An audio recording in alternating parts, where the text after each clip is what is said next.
Welcome to the deep dive. Our stack of sources today, it doesn't involve global markets or any political maneuvering. Yeah. Instead, we're looking inward. We're taking the detailed, intense narrative of a single man seeking total isolation after just immense trauma. And we're trying to pull out the universal insights from it about survival, about making meaning, and how we rebuild when we feel completely shattered. Our mission today is, well, it's pretty simple. We are diving into the world of Andris Valmane. He was a Latvian World War I veteran, Oh. a survivor of the infamous Latvian Riflemen units. And you have to picture this. It's October 1921. Andris takes a job as the lighthouse keeper at Cape Meridian. Which is this forbidding place. It's a massive 117-foot stone structure. Built way back in 1841 on this lonely stretch of black volcanic rock. He basically traded a world full of ghosts for a world defined by the light. Yeah, and the sources make it so painfully clear that this wasn't, some romantic escape. Well, This is a man wounded twice, gassed once, and he's still carrying this service revolver he just can't bring himself to throw away. his goal wasn't happiness. Not at all. It was functional isolation. He wanted to escape what he called, and this is a quote, the elaborate fiction that he was still a man capable of ordinary life. That framing is just so insightful. It wasn't just a job for him. It was a self-imposed sentence. Exactly. A sentence designed to avoid having to interact with people. And the genius of his choice, if you can call it that, is right there in the source material. He chose the lighthouse not for peace, but as a space adjacent to peace. Which is such a strange and perfect phrase. It is a space where the machinery of his anguish could operate without impediment. And that word impediment is key. In civilization, in Riga, your anguish needs an explanation. People want you to recover, to get better. They want a story. Right. They want the noble survivor story. The lighthouse demanded nothing like that. It only demanded maintenance. The pain could just be... Which sets up our central question perfectly.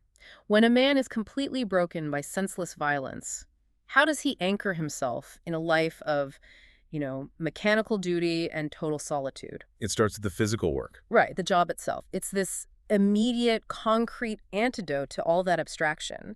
The light, it could beam 18 miles in clear weather, and it ran on this complicated petroleum vapor system. So he had to master these daily rituals. And they were not optional. Winding the clockwork mechanism, topping up the oil, and this obsessive polishing of the glass until it was perfect. And it's that contrast that gives him an anchor. Think about it. He came from the trenches where moral judgment required a framework of normalcy that the trenches had annihilated. Just chaos. Total chaos, sudden death. And now, at Cape Meridian, he's surrounded by the rhythm of the sea, the tides, the moon. And the mechanical rhythm of the light itself. Exactly. So the structure of the lighthouse provided the moral structure that the war had just completely destroyed. He wasn't healing, he was performing. He was performing. And that performance had immediate, tangible results. It gave him an unexpected sense of necessity. And that necessity leads to this moment of catharsis. And it doesn't come on some beautiful, peaceful sunset. No, it comes during the first truly massive storm he faces, an easterly. It raged for 18 hours. So he's just holding on, keeping vigil. Yes, holding fast against the wind, the noise. And then he sees it, the lights of a ship. Nameless, unknown, just a vessel out there in the storm. Using his light to navigate. Using his light to get safely into the harbor. And you have to remember, this is a man whose survival was based on killing, or luck, or other people's sacrifice. And now he's actively preserving life. It confirmed his purpose. The sources say that as the ship vanished towards safety, something just broke loose inside him. He wept, this flood of delayed grief. He wept for the ship. For the ship, for its crew, for the simple facts they had survived, and then finally for himself. For his own survival. Wow.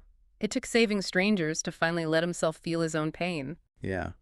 An act of selfless utility to allow for the basic human right to mourn. But that moment of, let's call it peace, it was short-lived. Because this breakthrough leads directly to his biggest intellectual fight. With Marianne. In November 1921, a young journalist from Riga, Marianne Ozola, she tracks him down. She's writing a book about the Latvian Riflemen. Tentatively called Voices from the Trenches. And she finds him because of this intensely personal letter he'd written to his mother just before she died. And her arrival just forces Andris to finally put words to the resistance he'd been living in silence. He immediately refuses to talk to her. Absolutely. He insists that his experience cannot be put into words, not without making it false. He saw that turning chaos into a clean, readable story changes it. It gives it a false meaning that the war never had. Exactly. He saw her whole project as a lie. And this is where we get that really powerful declaration about trauma. He says, we rest on the weight. It becomes the foundation, the only solid ground. Which is a total inversion of how we usually talk about trauma. We talk about shedding the weight or processing it. Or rising above it. Right. And he's saying, no, the weight itself is the only truth I have left. He's arguing against this need for lightness, for resolution. If the trauma is senseless, then trying to impose a moral lesson or some redemptive arc onto it is just another lie. The weight is the only real thing. And he doesn't just reject her. He actually edits her early manuscript. He was a ruthless editor, just merciless against sentimentality. He systematically crossed out her attempts to sort of polish the pain. What are some of the specific examples? They really show his whole worldview. Well, one big one was her writing about tears being cleansing. He strikes that out. For him, tears were just a physical release of pressure, not some spiritual purification. He also pushed back on her, comparing the trenches to a descent into hell. Why? Because he insisted the horror was entirely human. It was of this world. It didn't need a supernatural analogy. That lets humanity off the hook. And his biggest objection, I think, comes when she tries to extract hope from the survivors. Yes, that was the absolute red line for him. He crosses out her final sentences and writes back so powerfully, "No, we carry no such proof. We are not your symbols. We are not here to offer you hope." He just refuses to be an inspiration. He's a consequence. Exactly. So if narrative is violent, how can she possibly write a book? Great. What's the solution? And this forces his intellectual breakthrough. It's a radical one. He concludes that all language is violence. Every word cuts. Because words simplify things. They categorize. They do. So he proposes that her book shouldn't try to capture the experience. It should only point toward the truth. Like the light, he says. The lighthouse beam doesn't define the coast. It shows you where it is. Truth, not meaning. That's it. His formulation is, truth is what's left when meaning fails. Meaning is something we build. Truth is the fact of what happened. So let's talk about the specific weight that he's carrying, the reason for all this penance. We only find this out much later, after Marin has started returning to the lighthouse permanently. He finally tells her the story about leading 50 men, boys, most of them, out of the trenches near the Daugava River. And it was an insane, certain death attack. He was ordered to lead these 50 young men into a known ambush.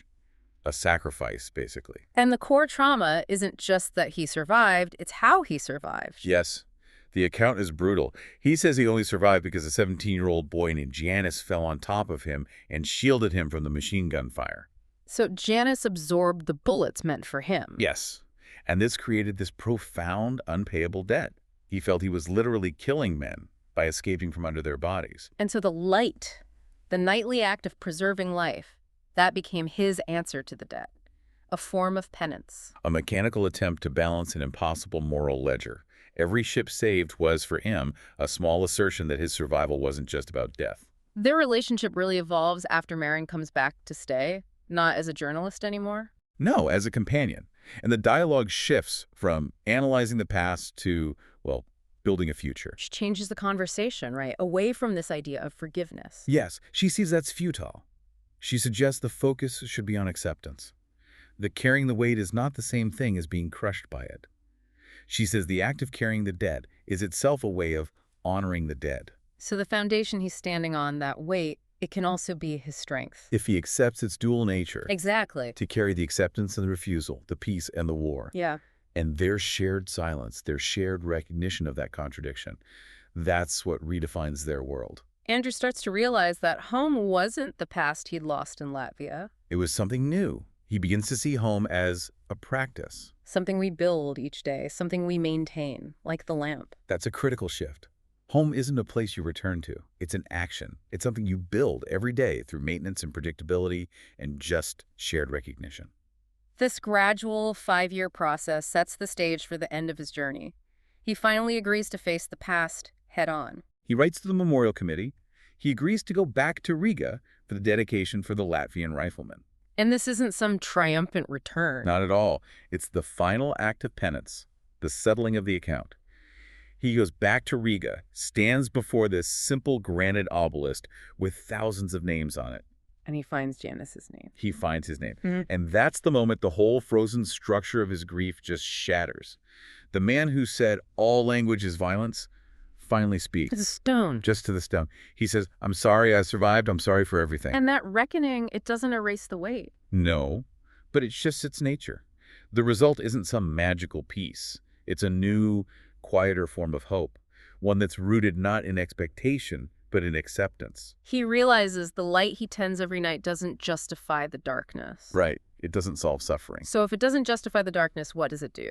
This is really the ultimate wisdom he gains from all this. The light, he concludes, exists alongside the darkness, not as its opposite, not as its solution, but as its companion. The darkness is a fact.